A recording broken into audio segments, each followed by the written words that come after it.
Salam hörmətli izləyicilər, videoya xoş gəldiniz. Bu videoda dimin sınaqlarından birindən 51-ci sualın izahına baxacağıq. İzaha keçməmişdən əvvəl qeyd etmək istəyirəm ki, gələn tədris ili üçün qeydiyyat aktivdir, müraciət edə bilərsiniz. Həm onlayn, həm də əyani şəkildə hazırlıqlar mövcuddur. Həftədə 2 dəfə, 2 saat olmaqla. İndi isə keçid alaq sualın izahına. Əvvəlcə onu deyim ki, abituriyentlər qəbulda elektrikə maqnitə də elektrik kimi baxa bilirlər. Diqqətli olun ki, bu elektrik sahəsidir. Bu birinci diqqət eləyəcəyimiz məqamdır. Yəni maqnit sahəsi deyil, elektrik sahəsidir.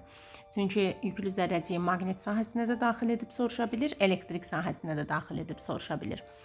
İkincisi bu neytrondur. Neytron onsuz da elektrik sahəsində də, maqnit sahəsində də qüvvənin təsirinə məruz qalmır, çünki yükü yoxdur. Ona görə də neytron elə bərabər sürətlə hərəkət eləyəcək.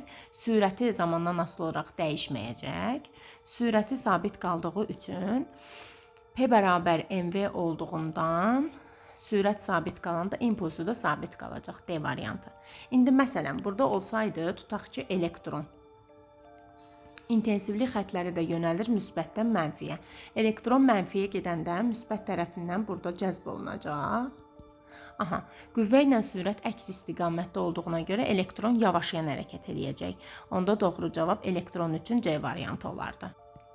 Olsaydı məsələn proton mənfiyə cəzb olunur.